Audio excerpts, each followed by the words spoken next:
because when Newton did these things, there was nothing. Nobody had done anything like this. In fact, to solve the problem of, for example, why the orbits of planets are not circles but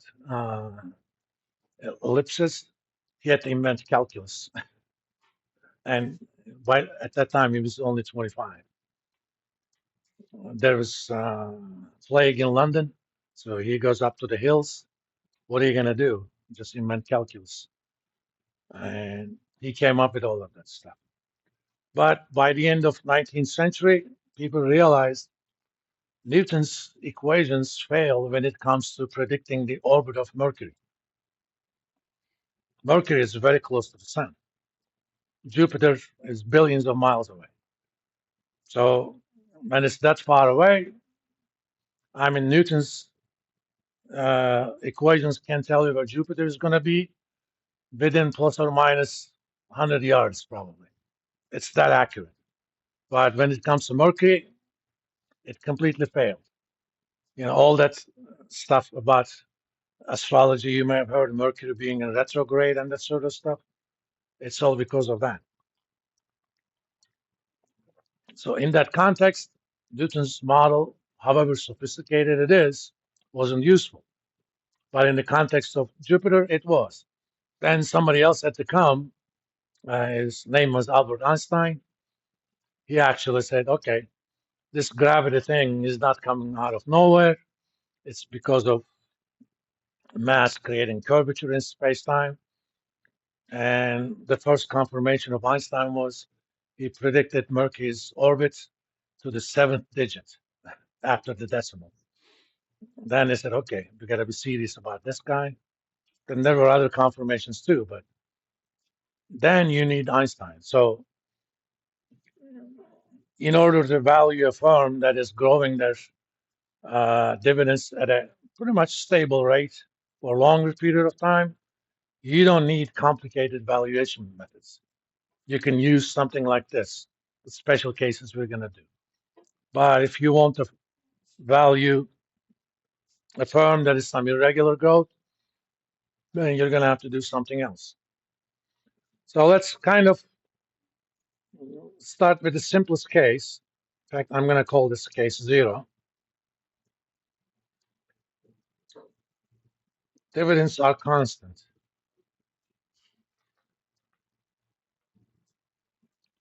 Ad infinitum, which is basically Latin for infinity and beyond. Okay.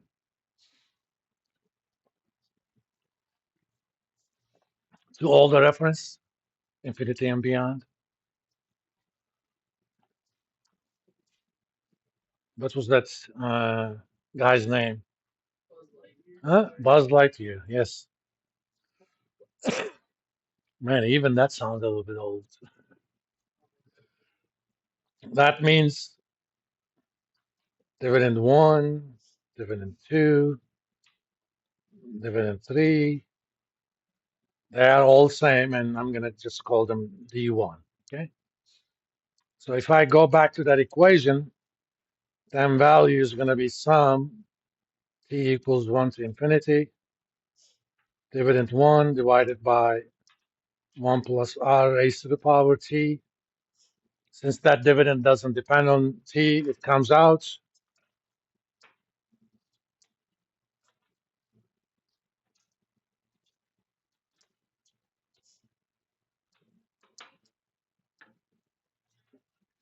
Now, that's an infinite sum, but we happen to know that it is a convergent sum. That means as we add more and more terms, the entire sum changes very little.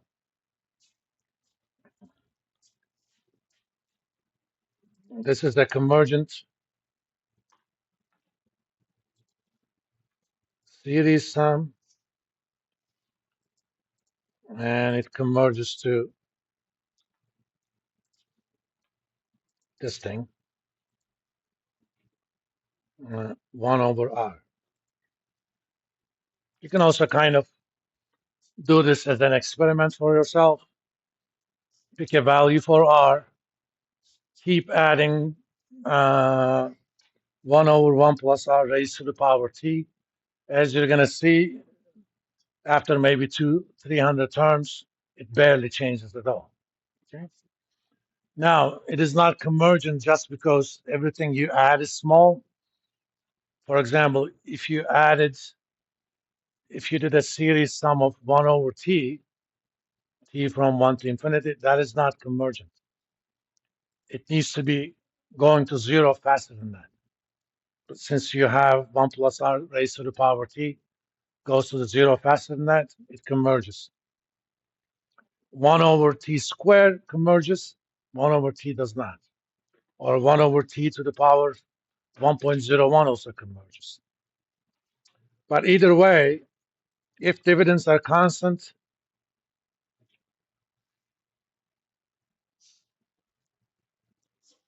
at d1, value of the firm is d1 over r. This equation actually is rather useful for valuation of preferred stock. Preferred stock, by its very nature, has a constant dividend. It says, I'm going to pay you $10 dividend every year. They tell you ahead of time. It's not even subject to board's decision. And if they're unable to pay, that's a different issue. But they at least promise to pay you $10 a share every single year. So if the firm says, we'll pay you $10 a share, and the proper discount rate is 8%, and value is $10 divided by 8%, that would be $125, right? Of course, this is a rather simplistic case. You wouldn't ever expect firms to keep their dividend constant. Why? They themselves grow. So what we're going to call case one, where case zero is a special case,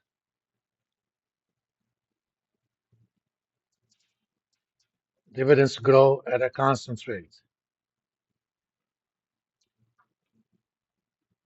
of G, and we're going to say that constant rate of growth is less than the discount rate. That is important because otherwise that infinite sum that we're going to use does not converge.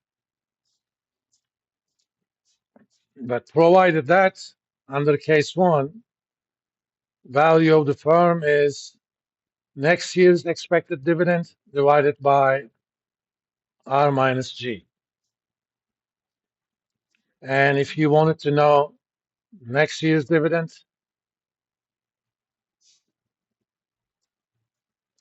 they grow at a rate of G% per year.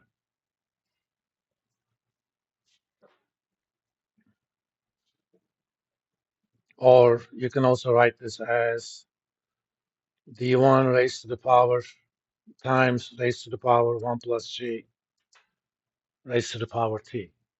So if I tell you that next year's dividend is expected to be $10, and I ask you, what is the dividend do you expect 10 years from now? You're going to use that equation. As an example, let's say $10 and G is 5%, and I want D11 10 years from now.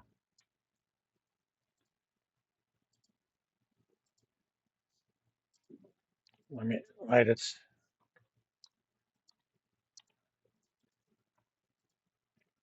Ten times 1 plus, what did I say, 5%? I don't know why I can't see.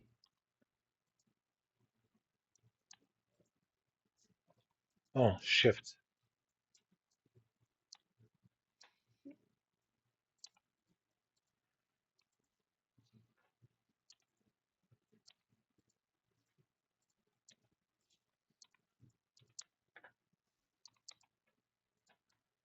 and you would expect the dividend in year 11 to be 16.29 or so.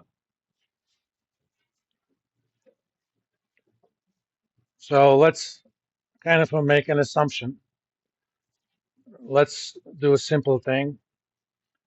Coke, let's find out what they paid what they're expected to pay next year. I have a question about Yes. So you put 10 as T, but I thought that T was 11. Oh, because T plus 1.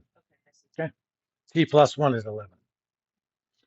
What the important part is how many years difference is between year 11 and year 1. That's T. That's the T.